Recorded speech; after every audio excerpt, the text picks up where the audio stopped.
அன்பான மாணவர்கள் அனைவருக்கும் இந்நேர வணக்கம். இன்று நாங்கள் பார்க்க இருக்கின்ற பாடப்பகுதி சங்ககால பாடல். சங்ககால பாடல்களில் புறநானூறு. இந்த பாடலை பாடியவர் தொடித்தலை விழுத்தண்டினார். இந்த பாடலிலே கூறப்பட்டிருக்கின்ற முக்கியமான விடயம் இளமை காலத்து நிகழ்வுகள், முதுமை காலத்து நிகழ்வுகள் போன்றவை இந்த பாடலிலே கூறப்பட்டிருக்கின்றன. நேரடியாக பாடலுக்கு போகலாம்.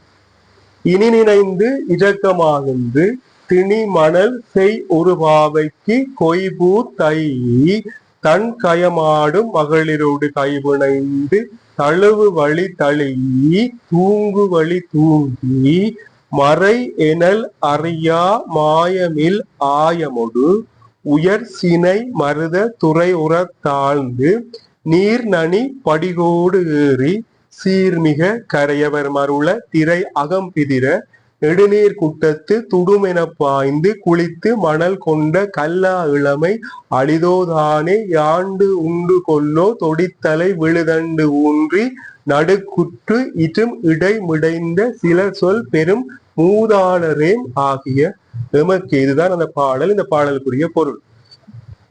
இனி நினைந்து இரக்கமாகின்று. இரக்கம் கவலையா இருக்கு. இப்பொழுது நினைக்கும் பொழுது மிகவும் இரக்கம் உண்டாகின்றது, கவலை உண்டாகின்றது என்பது கருத்து. எதை? அந்த இளமை காலத்தை. இனி நினைந்து இரக்கமாகின்று. திணி மணல் செய்யுறு பாவைக்கு. திணி மணல் செறிவான மணல். செய்யுறு பாவைக்கு. செய்யண்டா செய்யப்பட்ட, பாவை என்றா பொம்மை. செய்யுறு பாவைக்கு. அப்ப திணி மணல் செய்யுறு பாவை என்பது கருத்து என்ன? செறிந்த செறிவான மணலால் செய்யப்பட்ட அந்த பொம்மைக்கு கொய் பூ. கொய்யண்டா பறிக்கிறது. கொய்யண்டா என்ன? பறிக்கிறது. கொய் பூ, பறிக்கப்பட்ட பூவினை தை என்ற சூடி. அப்ப கொய் பூ தை என்றா என்ன கருத்து? பறிக்கப்பட்ட பூவினை சூடி தன் கயமாடும் மகளிரோடு. தன் கயம். தன்னண்டா குளிர்ச்சி, கயமண்டா குளம், மகளிரண்டா பெண்கள். தன் கயம் ஆடும். ஆடும் என்றா நீராடுகின்ற, குளிக்கின்ற. தன் கயமாடு மகளிரோடு. குளிர்ந்த பொய்கையிலே நீராடுகின்ற அந்த பெண்களோடு. விளங்குதா பிள்ளைய? தன் கயமாடும் மகளிரோடு கைபுணைந்து, கைகோர்த்து, அந்த பெண்களோடு கைகோர்த்து தழுவு வழி தழி. அவர்கள் தழுவிய இடத்துல எல்லாம் தழுவி தூங்கு வழி தூங்கி. தொங்கிய அல்லது அசைந்த என்பது கருத்து. அது தூங்கு வழி தூங்கி, அசைந்த இடத்திலே எல்லாம் அசைந்து, தழுவு வழி தழி தூங்கு வழி தூங்கி மறை எனல் அறியா. மறை எனல் அறியா, ஒளித்து செய்யும், ஒளிவாக செய்யும் செயல்களை அறிய மாட்டாத அந்த இளைஞர்களா, மறைவாக அவர்களுக்கு அந்த காலத்துல கள்ளங்கபடம் இல்லாதவர்கள் என்பதை காட்டுவதற்காக தான் இந்த வரிகள் பயன்படுத்தப்பட்டிருக்கின்றன. மறை எனல் அறியா, ஒளித்து செய்யும் செயல்களை அறியாத மாயமில், வஞ்சனை அற்ற. மாயம் வஞ்சனை. மாயம் இல்லண்டா வஞ்சனை அற்ற. மாயமில் ஆயமோடு. அப்ப வஞ்சனையற்ற. ஆயம்ண்டா கூட்டம். இங்க கூட்டத்தை யார் குறிக்கப்படுது? இளைஞர்கள் கூட்டம். அப்ப மாயமில் ஆயமோடு அந்த வஞ்சனையற்ற இளைஞர்கள் கூட்டத்தோடு உயர் சினை மருத. சினை என்றா கிளை, மருதவண்டா மருத மரங்களை குறிக்கும். மருத மரங்களை குறிக்கும். உயர் சினை மருத. துறையண்டா நீர்நிலை. இங்க நீர்நிலை எது? குளம். அப்ப உயர் சினை மருத என்றால் என்ன? உயர்ந்த கிளைகளை உடைய மருத மரத்தின், உயர்ந்த கிளைகளை உடைய மருத மரத்தின் துறை உற. துறை என்றா அந்த குளம். அந்த மருத மரத்தின் குளத்திற்கு அருகிலே அல்லது நீர்நிலைக்கு அருகிலே துறை உற தாழ்ந்து, அந்த நீர்நிலைக்கு மிகவும் அருகிலே தாழ்வாக. தாழ்ந்து என்றா தாழ்வாக. விளங்குதா? துறை உற தாழ்ந்து.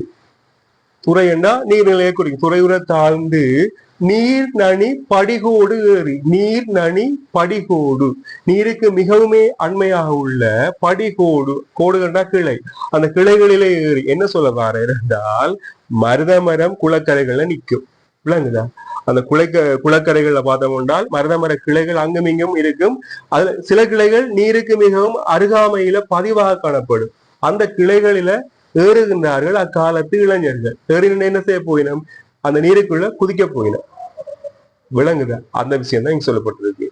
நீர் நனி படிகோடு ஏறி, நீருக்கு மிகவும் அண்மையாக உள்ள அந்த கிளைகளிலே ஏறி சீர்மிக, விளங்குதா, சீர்மிக கரையவர், சீரண்ட அழகு, அழகிய கரையிலே, சீர்மிக கரை, சீர்மிகு கரையவர் மருள, மருள என்றா வியப்படைய. அப்ப இவர்கள் தண்ணிகளை குதிக்க போயினோம், கரையில நிற்கிறார்கள், பார்த்து வியப்படைய போயினோம். மருள என்றா வியப்படைய என்பது கருத்து. சீர்மிக கரையவர் மருள, அந்த கரையிலே நிற்கின்றவர்கள் பார்த்து வியப்படைய, விளங்குதா, சீர்மிக கரையவர் மருள திரை அகம் பிதிர, திரையண்டா அலை, அகமண்டா உள், பிதிரண்டா தெறிக்க. அப்ப சீர்மிக கரையவர் மருள, அந்த அழகிய கரையிலே நிற்கின்றவர்கள் பார்த்த வியப்படைய திரை அகம் பிதிர, திரையகம், திரையண்டா அலை, அகமண்டா உள், பிதிர தெறிக்க. திரை அகம் பிதிர என்றா அந்த அலைகள் தெறிக்க, நீர் அலைகளினுள் அந்த நீர் திவலைகள் தெறிக்க. இவர்கள் பாயை கீழே அந்த குளத்தில இருந்து தண்ணி தெறிக்கும், அந்த நிகழ்வு தான் சொல்லப்பட்டிருக்கு. திரையகம் பிதிர, அந்த நீர் அலைகளினுள் நீர் திவலைகள் தெறிக்க நெடுநீர் குட்டத்து, குட்டம் என்றா குளம், நெடுநீர் என்றா ஆழம் அதிகமாக உள்ள அந்த குளம், நீர்நிலை. அப்ப நெடுநீர் குட்டத்து, ஆழம் அதிகமாக உள்ள அந்த குளத்தின் கண் துடும் என பாய்ந்து, குதிக்கைக்குள்ள ஒரு ஓசை என்று வரும், அதுக்கு பெயர் துடும், துடும் என்று கேட்கும். அப்ப துடும் என பாய்ந்து, துடும் என்ற ஒலி எழுமாறு பாய்ந்து, விளங்குதா பிள்ளையர், நெடுநீர் குட்டத்து துடுமென பாய்ந்து என்றா துடுமென்ற ஒலி எழுமாறு பாய்ந்து, துடுமென பாய்ந்து குளித்து, குளித்து என்றா அந்த நீருக்குள்ளே மூழ்கி, குளித்து நீருக்குள்ளே மூழ்கி மணல் கொண்ட, நீருக்குள்ளே மூழ்கி அடியில போய், அந்த நீருக்கு அடியில போய் அடியில உள்ள மணலை எடுத்துக்கொண்டு மேலே எழும்பி வந்து காட்டுகின்றார்கள். நாங்கள் என்ன செய்யறோம், அடியில போயிட்டு வந்துட்டோம். அதை குளித்து மணல் கொண்ட கல்லா இளமை, அந்த நீருக்குள்ளே மூழ்கி குளித்து மணல் கொண்ட, அந்த குளத்திற்கு அடியிலே இருக்கின்ற மணலை கையாலே எடுத்து காட்டிய வஞ்சனையற்ற இளமை பருவம் இப்போது எங்கே இருக்கின்றது, அது அழிவில்லாதது. துடுமென பாய்ந்து குளித்து மணல் கொண்ட கல்லா இளமை அழிதோதானோ, அது அழிவில்லாத, யாண்டு உண்டு கொள்ளோ, அது இப்போது எங்கிருக்கின்றது. இவ்வளவும் இளமை கால நிகழ்வு. இப்ப தொடித்தலை விழுதண்டு ஊன்றி, பெரிய வயது போனாக்க பெரிய ஊன்றுகோல் வச்சிருப்பினோம், அதுல இப்படி ஏதாவது ஒரு மிருகத்தின் சின்னம் போட்டிருக்கு, பெரிய ஊன்றுகோல், அதை பிடிச்சு கொண்டுதான் நடப்பினோம். பெரிய கொஞ்சம் பணக்காரர்ண்டா கொஞ்சம் அதுல வெள்ளியால அல்லது தங்கத்தாலை எல்லாம் ஒரு பூன் பூட்டி இருப்பினர், அதை பற்றி சொல்லப்பட்டிருக்கு. தொடித்தலை விழுதண்டு ஊன்றி, பூன் பூட்டிய அந்த பெரிய ஊன்றுகோலை ஊன்றியும், தொடித்தலை விழுதண்டு ஊன்றி நடுக்குற்று, வயசு போன வரும், நடுக்கம் வரும், நடுக்கத்தோடு தொடித்தலை விழுதண்டு ஊன்றி பூன் பூட்டிய அந்த பாரிய ஊன்றுகோலை ஊன்றியும் நடுக்குற்று, நடுக்கத்தோடு இரும் இடைமிடைந்த, இருமண்டா இருமல், இரும் இடைமிடைந்த, இருமலிடையே சில சொற்களையும் உடைய, இருமல் வயதானாக்களுக்கு என்ன இப்படி இருமலிடையேதான் சில வார்த்தைகள் வரும், தொடர்ச்சியாக பேச முடியாது. இடும் இடைமுடைந்த, இருமலிடையே சில சொற்களையும் உடைய, இருமிடைமுடைந்த சில சொல் பெருமூதாளரையும் ஆகியவர்க்கு, பெரிய முதுமையினையும் உடையவர்க்கு இளமை பருவம் எவ்விடத்தில் உண்டு என்பதுதான் இந்த பாடலுடைய சுருக்கமான பொருளாக இருக்கின்றது. இளமை காலத்தை நினைச்சு அவர் என்ன செய்யறார், இறங்குகிறார், கவலைப்படுறார். அதுதான் இந்த பாடல் பிள்ளைகள். மிகவும் பெரிய ஒரு பாடல். இன்னும் ஒரு தடவை ஒரு நாளைக்கு ஒரு 30 நிமிஷத்துக்கு மேல விளங்க வைக்கலாம், ஆனால் உங்களுக்கு அது திகட்டி போய்விடும்.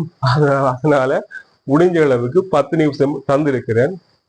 விளங்காட்டி கேளுங்க, விரிவான வீடியோவை நான் கண்டிப்பா போடுவேன். பொறுமையா இருந்து பார்க்க மாட்டீங்க எனக்கு தெரியும். அதனால இந்த 10 நிமிஷ வீடியோ பாருங்க, திரும்ப திரும்ப கேளுங்க, நிச்சயமாக உங்களுக்கு தெளிவு வரும்படி நினைக்கின்றேன். நன்றி மாணவர்களே. மீண்டும் ஒரு முறை மற்றும் ஒரு வீடியோவிலே சந்திப்போம். வடிவா பாருங்க, இதுல இளமை காலம் முதுமை காலம் 2 விஷயங்களை பற்றி சொல்லி இருக்குது. பாடியிருக்கின்றார், தொடித்தலை விழுத்தண்டினார். நான் யோசிச்சேன் 1 மணித்தியாலம் 3/4 மணித்தியாலம் வீடியோவா போடலாமான்னு. ஆனா நீங்க பொறுமையான பார்க்க மாட்டீங்க. கண்டிப்பா இதை பாருங்க மாணவர்களே. தொடர்ந்து இணைந்திருங்க, சப்போர்ட் பண்ணுங்க. நன்றி.